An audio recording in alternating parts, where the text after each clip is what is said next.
Doctor Babasaheb Ambedkar Sangharakshita Bhante यांना मी इथं जमलेले सर्व धर्मचारिणी GFR धम्ममित्र महिला पुरुष यांना माझा जय भीम नमो बुद्धाय। या ठिकाणी हा 8 दिवसाचा वर्ग पूजेने सुरुवात होत असते। सुनीता जोंधळे संचलनकर्त्या त्यांनी पूजेने हे वर्ग सुरुवात केलेला आहे आणि धम्मचारी यांनी आनापान मैत्री भावनेच्या ध्यानाची अशी सखोल माहिती देऊन आपल्याकडून सराव करून घेतलेला आहे। या ठिकाणी धम्मपद प्रवचन मालिका बऱ्याच दिवसापासून सुरू आहे। या धम्मपदावर अनेक धम्मचारी अभ्यासपूर्वक प्रवचन देत आहेत, आपण ऐकत आहोत। हे धम्मपद चित्ताच्या अनुषंगाने चित्ताच्या संबंधाने हे धम्मपद आहेत। धम्मचारी प्रज्ञारक्षिताचं प्रवचन झालं। त्यांनी त्यांच्या प्रवचनामधून सांगितलं चित्त आणि मन एकच आहे। मन स्वतंत्र आहे, मन शरीराचा प्रमुख आहे असं त्यांनी त्यांच्या प्रवचनातून सांगितलेलं आहे। शरीराचा कारभार त्या मनावर आहे। मन चांगल्या गोष्टी पण करत असतो, वाईट पण करत असतो, हे मन असं आहे। चंद्रगर्भाने त्यांच्या प्रवचनातून असं सांगितलंय की मन दिसत नाही, मन दिसत नाही, पण मन आकाशा एवढा आहे आणि मन सूक्ष्म आहे असं त्यांनी त्यांच्या प्रवचनामधून सांगितलेलं आहे। गेल्या रविवारी अभय शेणाने पण सांगितलंय मन वढाळ वढाळ। तर मनाचे किती पैलू आहेत आपल्या लक्षात येते, आपण ऐकत आहोत। आताच अमृतचित्ताने जे काही मैत्री भावनेचं ध्यान घेतलंय तर ते मन कसं आहे आपण आताच ऐकून आपण ध्यान केलं।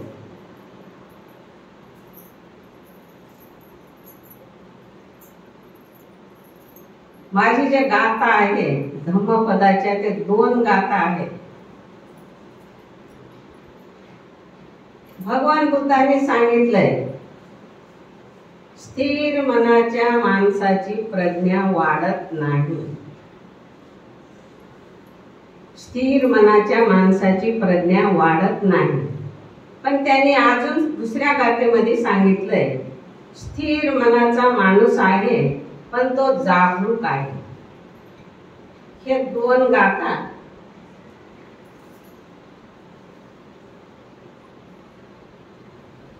त्यांनी सांगितलेले आहेत। तर हे गाथा पाली मधून आहेत। तर त्या पाली मधून जे गाथा आहेत तर त्याच्यामध्ये हेच आहे पाप पुण्य किंवा प्रगती न होणे किंवा प्रगती होणे, जागृत राहणे। तर हे धम्मचारिणी ज्यांनी प्रवचन दिल्या हे पाली गाता तुमच्या समोर म्हणून दाखविलेले आहेत, पण हे मी तुम्हाला म्हणून दाखवू शकत नाही, हे शब्द अवघड आहे. पुन्हा बुद्ध म्हणतात, सदधम्म सत्य शिकवण, गाथा नंबर 38 व 39.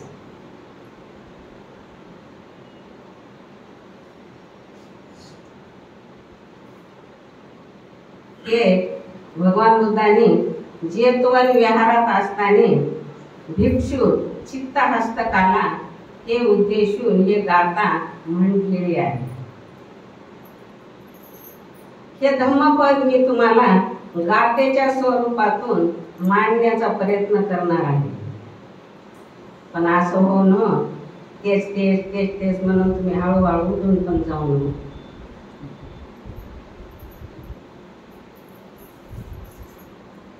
श्रावस्ती इथे प्रसन्न एक कुटुंब राहत होतं आणि त्या कुटुंबामध्ये एक तरुण गुराखी राहत होता. ते गुराखी काय करायचा पहा, गुरे ढोरे सांभाळायचा आणि सांभाळता सांभाळता जंगलामध्ये त्याचा एक बैल हरवलेला होता. त्या बैलाचा शोध घेत होता. बैल शोधता शोधता दुपार झाली. भुकेने तानेने व्याकुळ झाला. स्वतःला विचार करत होता, जवळच विहार आहे, थोर भिक्षू विहारामध्ये राहतात, मला जेवायला काही मिळेल, त्या उद्देशाने तो विहाराकडे निघाला. विहारात जाऊन प्रवेश केला. भंतेला वंदन करून एका बाजूला बसला. भिक्षू संघाचे नेमकेच दुपारचे जेवण आटपलेले होते. त्या भिक्षू संघाने या तरुणाला पाहिलं.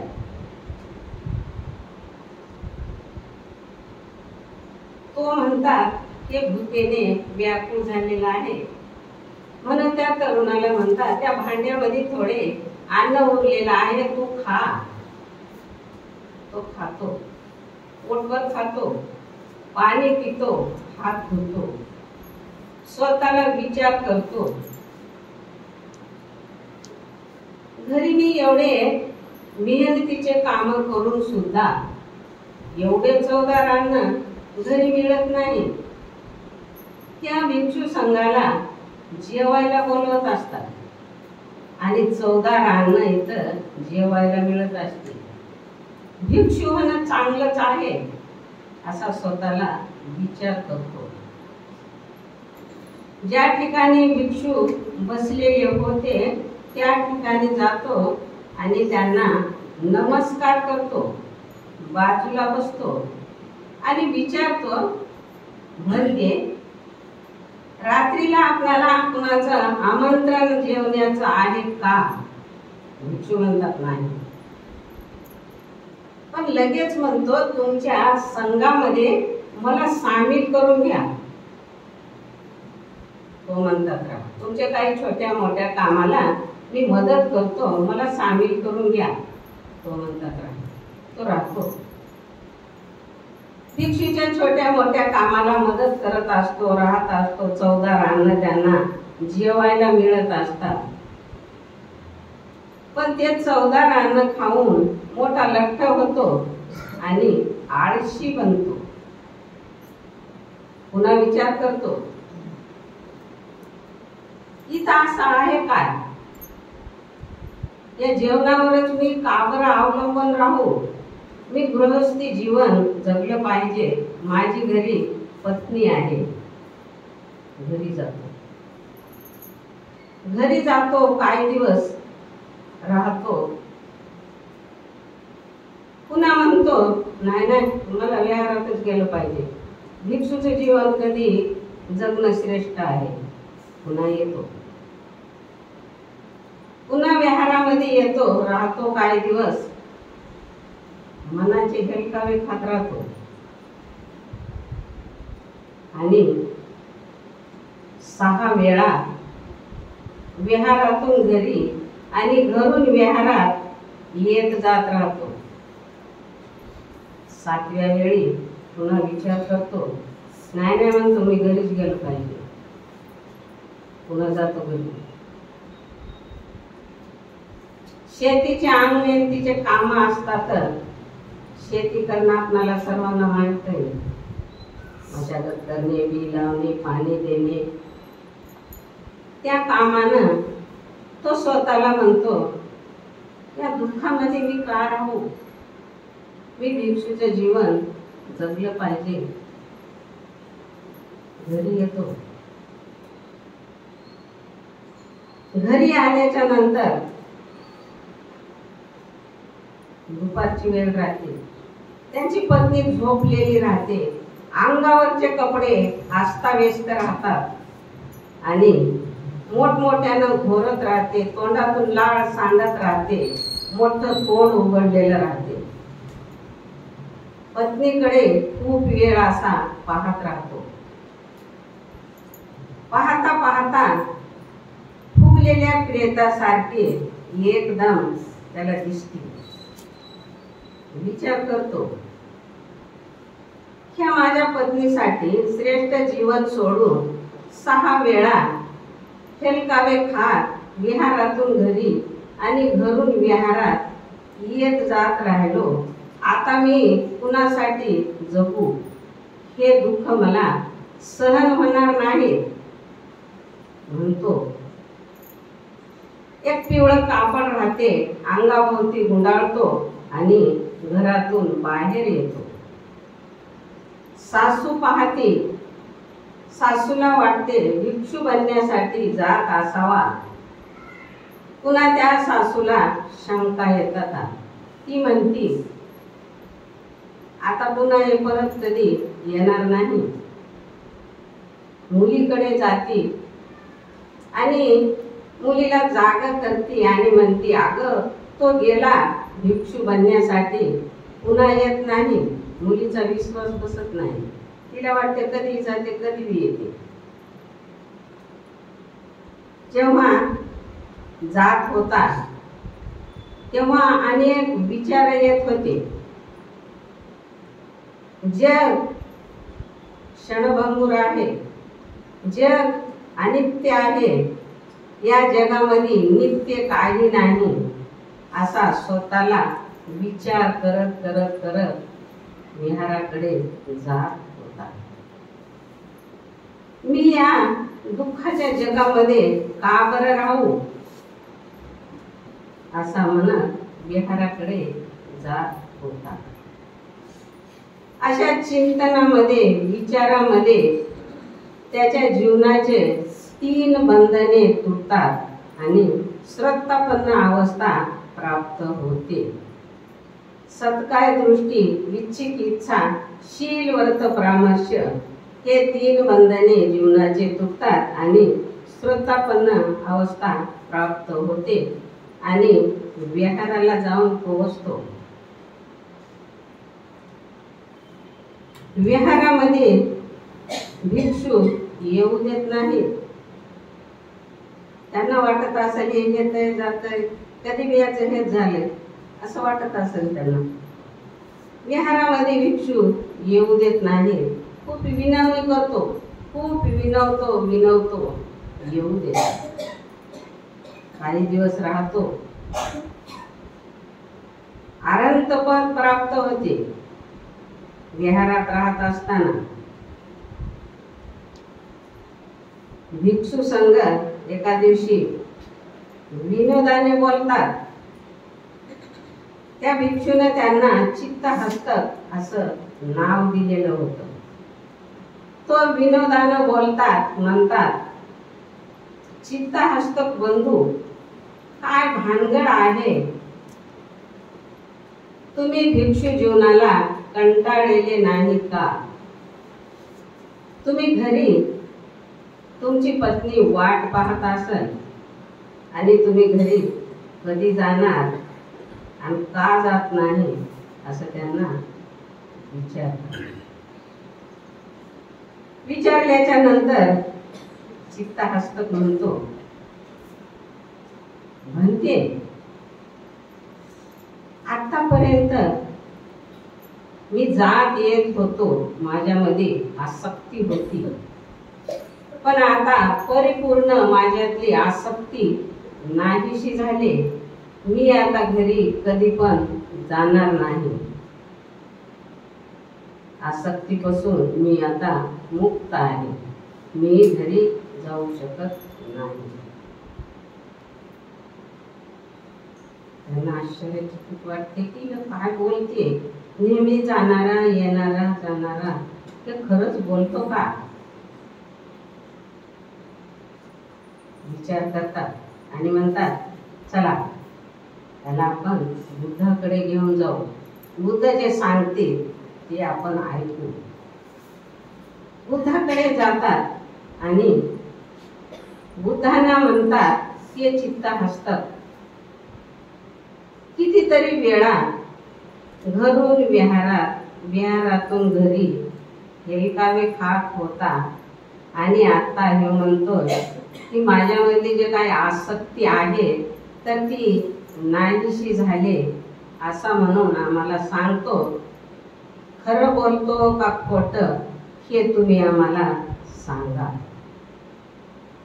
बुद्ध उत्तर देतात, होय, तो जे बोलतो तो खरंच बोलतो.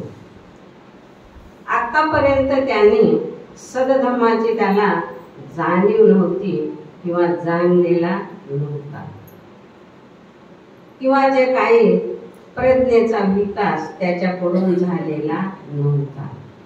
पण आता तो परिपूर्ण झालेला आहे आणि तो आता श्रद्धापन्न अवस्था प्राप्त झाली आणि तो अनंत झाला. आता ते घरी जाऊ शकत नाही. पुन्हा बुद्ध म्हणतात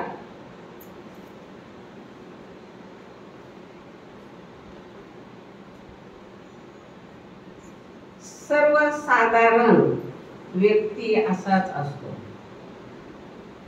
सामान्य व्यक्ती असाच असतो. ते लवकर त्यांना एकाग्रता साधू शकत नाही किंवा मुक्तीच्या मार्गावर प्रगती करणे त्यांना कठीण जाते.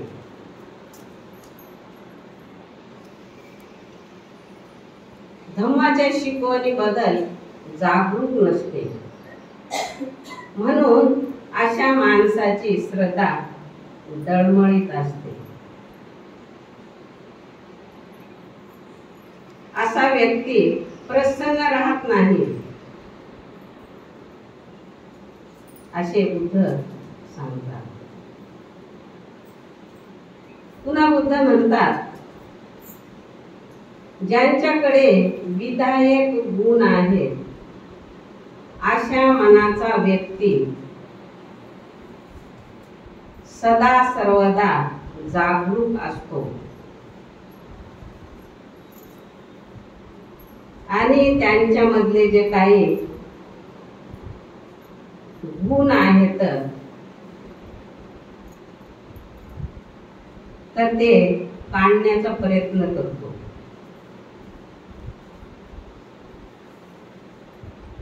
त्यांचं मन काढण्याचा प्रयत्न करतो आणि राग लोभ द्वेषापासून अलिप्त राहण्याचा प्रयत्न करत असतो.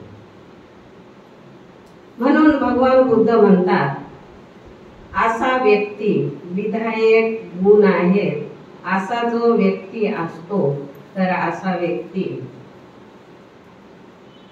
पंचधम इंद्रिये त्या विधायक व्यक्तीमध्ये विद्यमान असतात आणि म्हणून तो सदा सर्वदा जागरूक असतो.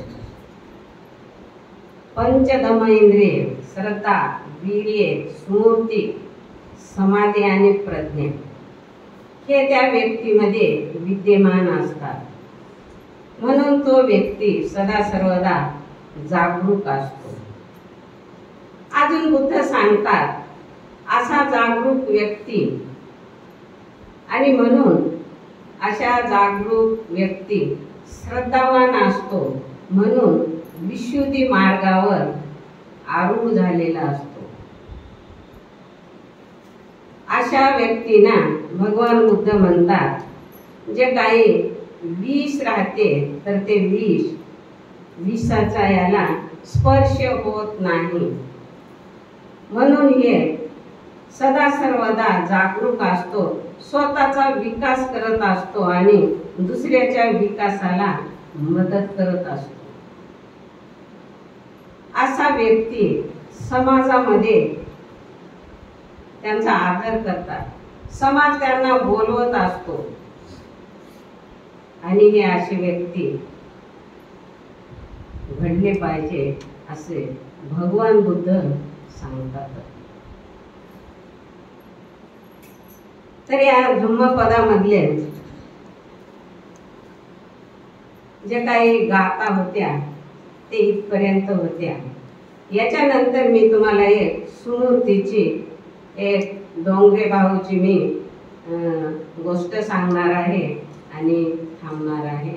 आपल्याला सर्वांना माहित असेल तरी पण मी सांगण्याचा एक प्रयत्न करते. दोघं पती पत्नी असतात आणि ती पत्नी आजारी राहते आणि तिच्या पतीला ड्युटीला जायचं राहते. पत्नी म्हणते, स्वयंपाक केलेला नाही, तुम्ही काय जेवा? ते म्हणते, मी तसाच जातो. तसं नका म्हणते, फ्रीज मध्ये काही अंडे ठेवलेले असतात, गॅस पेटवा आणि ते अंडे उकडा, त्याला मीठ मिरची लावा आणि खा. तुम्हाला पण बरे वाटेल, मला पण बरं वाटेल की काहीतरी खाऊन गेले. ठीक आहे म्हणतो. गॅस पेटवतो, पाणी ठेवतो पातेल्यात आणि हाताची घड्याळ सोडतो, पाण्यात टाकतो, झाकून ठेवतो. ड्युटीला जाण्यासाठी तयार व्हायला आतमधल्या खोलीत जातो. त्यांची पत्नी म्हणते, पहा म्हणते, विसरून जाल, अंडे उकळलेले आहेत काय? जाऊन पाहतो, घड्याळ उकळत आहे. आपली पण सुमूर्ती अशीच आहे. आत्ताच अमृत चित्ताने सुमूर्ती बद्दल बरंच काही सांगलेलं आहे. आपण या ठिकाणी सुमूर्तीचे विकास करण्यासाठी 8 दिवसाला येत असतो. आपण इथं सगळे श्रद्धावान आहोत आणि आपण प्रवचन ऐकत आहोत. त्या गुराख्यासारखी आपली अवस्था नाही. तर मी जे काही धम्मपद इथपर्यंतच जे काही मला वाचनासाठी मिळालेलं आहे आणि मी पाठ केलेलं आहे, तर मी तुमच्यासमोर एवढंच बोलते. ज्यांनी मला बोलण्यासाठी संधी उपलब्ध करून दिली त्यांचे आणि तुमचे मी स्वागत करते आणि आभार मानते. जय भीम, जय भीम, जय भीम.